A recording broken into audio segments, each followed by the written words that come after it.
In 1965, NASCAR did something they had never done before. They banned an engine that had never turned a single lap in competition. The engine was Ford's 427 SOHC, better known as the Camry, and it was a monster.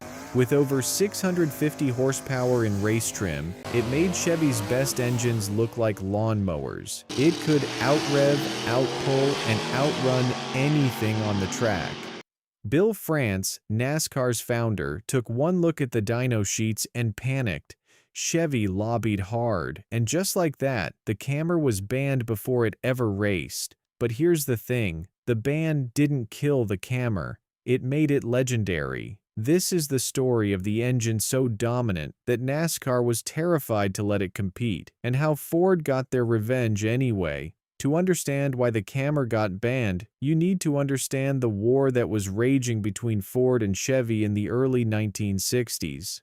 This wasn't just racing. This was corporate warfare. Every win on Sunday translated to showroom traffic on Monday, and in the early 60s, Chevy was winning. Chevy's 409 cubic inch V8 had dominated NASCAR in the late 50s and early 60s. Then in 1963, they dropped the mystery motor, a 427 cubic inch beast nicknamed the Porcupine for its angled valves.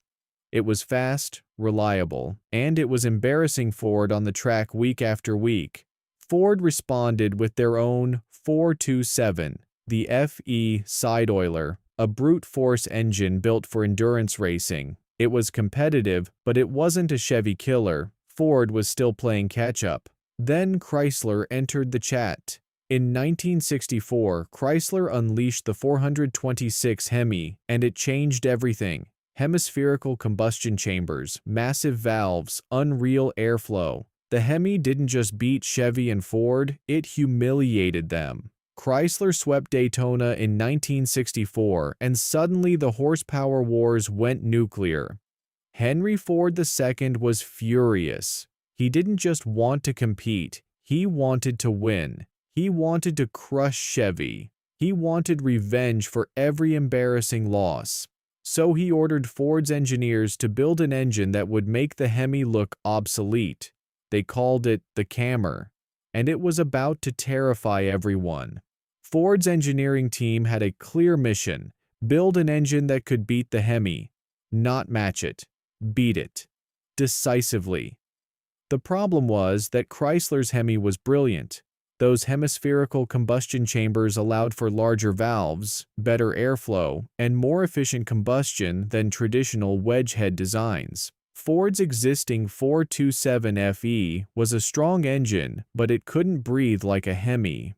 So Ford's engineers did something radical for an American V8. They went with a single overhead cam design. Overhead cams weren't new. European manufacturers had been using them for years. But in 1964 America, in a big block V8, it was unheard of. American V8s used push rods. They always had. Overhead cams were complicated, expensive, and exotic, but they worked. The Ford 427 SOHC single overhead cam featured one camshaft per cylinder bank mounted high in the heads, directly actuating the valves. No push rods, no rocker arms, just direct, precise valve control. This meant the engine could rev higher, breathe better, and make more power than any push-rod engine could dream of. Ford paired the overhead cam design with hemispherical combustion chambers, basically copying Chrysler's homework, but doing it better. Massive 2.25-inch intake valves and 1.90-inch exhaust valves allowed the engine to gulp air like a turbine. The specifications were insane for 1965. 427 cubic inches, 7.0 liters.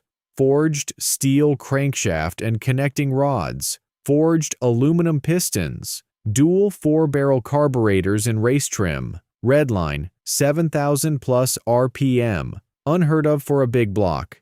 In stock form, the Camry made 616 horsepower. In race trim with tuned headers and carburetors, over 657 horsepower at 7,000 RPM and 480 pound-feet of torque. To put that in perspective, Chevy's best 427 made around 425 horsepower. The Hemi, about 425 in street trim, maybe 550 in full race spec. The Camry didn't just beat them, it obliterated them. It had a 100-plus horsepower advantage over anything Chevy had, and it could out-rev the Hemi while making more power everywhere in the RPM range. Physically, the engine was massive. Those overhead cam covers sat so tall that fitting the Camry under a stock hood required creative engineering. The cam towers added nearly 6 inches of height compared to a standard 427 FE. That's why it got the nickname Camry. Those distinctive, towering cam covers were impossible to miss. Ford spent a fortune developing it. Each engine was essentially hand-built, but Henry Ford II didn't care about the cost. He wanted wins. He wanted Chevy's head on a platter. And in late 1964, Ford announced the Camry would be available for the 1965 NASCAR season. Chevy's response? Panic. When Ford announced the 427 Camry for NASCAR competition in early 1965, Chevy immediately went into crisis mode. They knew what those dyno numbers meant. They knew they had nothing that could compete. If Ford showed up at Daytona with the Camry, the season was over before it started. Chevy would be lapped, humiliated, destroyed. So Chevy did what any cornered competitor does. They lobbied. Chevy executives went straight to Bill France, NASCAR's founder and iron-fisted ruler. Their argument was simple. The Camry violated NASCAR's rules. According to the rulebook, engines had to be readily available in production cars sold to the public. Ford fired back immediately. They argued that they were producing the Camry for public sale. Ford had committed to building a limited production run, enough to satisfy the homologation requirements. You could theoretically walk into a Ford dealership, special order a Camry, and have one installed in your Galaxy or Fairlane. It would cost a fortune, but it was available. But Bill France had a problem. If he allowed the Camry, Ford would dominate so completely that the racing would become boring. Fans wouldn't show up to watch Ford win every race by 10 laps. Chevy threatened to pull out of NASCAR entirely if the Camry was allowed, and NASCAR needed Chevy more than it needed Ford. So in a move that still infuriates Ford fans to this day, Bill France banned the 427 SOHC before it ever turned a competitive lap. The official justification? The Camry wasn't truly available to the public in sufficient numbers. It was a technicality, a loophole, a political decision wrapped in regulatory language. The irony? NASCAR still allowed Chrysler's 426 Hemi, even though it faced the same availability questions. But Chrysler had more political leverage, and their engine wasn't quite as dominant as the Camry would have been. Ford was furious. Henry Ford II threatened to pull Ford out of NASCAR entirely. The relationship between Ford and NASCAR was damaged for years. But the story didn't end there. Ford was about to get their revenge, just not on a NASCAR oval. If NASCAR didn't want the Camry, Ford would take it somewhere that did, the drag strip. The NHRA, National Hot Rod Association, had no problem with the 427 SOHC. No politics, no backroom deals, just horsepower and elapsed times. And the Camry was about to rewrite the record books. Ford immediately started dropping Camrys into Galaxies, Fairlanes, and even a few Mustangs. These weren't show cars. These were purpose-built weapons designed to humiliate Chevy at every drag strip in America. And humiliate them they did. In Superstock and other NHRA classes, the Camry was untouchable. Galaxies with Camrys were running low 11-second quarter miles in street trim, times that were considered otherworldly in 1965. With slicks, headers, and race tuning, they dipped into the high tens, trapping 120+ miles per hour. Chevy had nothing that could touch it. Not the 427 Porcupine, not the L88, nothing. The Camry's high-revving nature gave it a massive advantage on the strip. While Chevy's engines were gasping for air at 6,000 revolutions per minute, the Camry was just hitting its stride. It would scream to 7,000+ revolutions per minute, pulling hard all the way to the finish line with a sound unlike any other American V8, a high-pitched mechanical wail that announced Ford's dominance from a quarter-mile away. Famous drivers like Gas Ronda piloted Camry-powered Mustangs to countless wins. Ford's Thunderbolt Fairlanes, already legends with the 427 FE, became absolutely terrifying with the Camry swap. Ford even offered the Camry as a production option, though it was rare and expensive. Estimates suggest only around 500 Camry engines were built in total, making them instant collectibles. On the drag strip, Ford got exactly what NASCAR had denied them: total, undisputed dominance. The Camry proved that NASCAR had been right to be terrified. It was exactly as good as the dyno sheets promised, and Chevy had no answer. Ford's revenge was complete. By 1967, Ford began winding down Camry production. The engine had served its purpose. It had dominated drag racing and proven Ford's engineering superiority. But it was expensive to build, and without NASCAR allowing it, there was no business case to keep making them. Production officially ended around 1968. In total, Ford built approximately 500 Camry engines.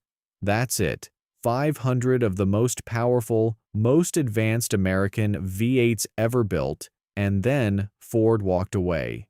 Today, those 500 engines are worth a fortune. A complete, original 427 SOHC Camry engine in good condition will cost you anywhere from $40,000 to $80,000.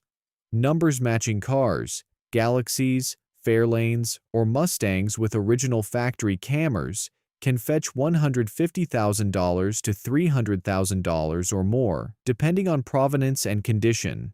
The Camry has become one of the holy grails of American performance. It's the engine that was too good to race, the engine that terrified NASCAR, the engine that Chevy couldn't beat, so they got it banned instead. Ironically, the ban made the Camry more legendary, not less. If Ford had been allowed to race it in NASCAR, it would have been just another successful race engine. But because it was banned, it became mythical, the forbidden fruit of American V8s. Today, reproduction Camrys are available for enthusiasts who want the experience without the six-figure price tag. And resto mod builders still drop Camrys into vintage Fords, keeping the legacy alive. The 427 SOHC didn't just make history, it became history. So, what's the lesson here? Sometimes, being too good is your biggest liability. The 427 Camry didn't fail because it was flawed. It failed because it was perfect. It was so dominant, so advanced, so far ahead of the competition that NASCAR couldn't allow it to race. Chevy lobbied their way out of embarrassment, and Bill France chose politics over performance. But here's the irony: the ban made the Camry immortal. If Ford had raced it in NASCAR and won a few championships, it would be remembered fondly by historians. Instead, it became legend, the greatest what-if in American racing history. The engine so powerful it got banned before it ever competed.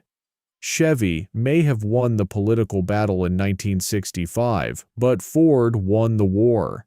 60 years later, people still talk about the Camry with reverence.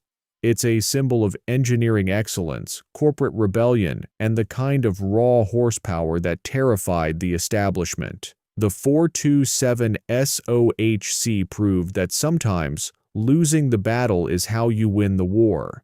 Thank you for watching. Hit that like button if you think NASCAR should have let the Camry race, and drop a comment. Would you daily drive a Camry-powered Galaxy today? Subscribe for more deep dives into automotive history's greatest moments. Until next time, enthusiasts.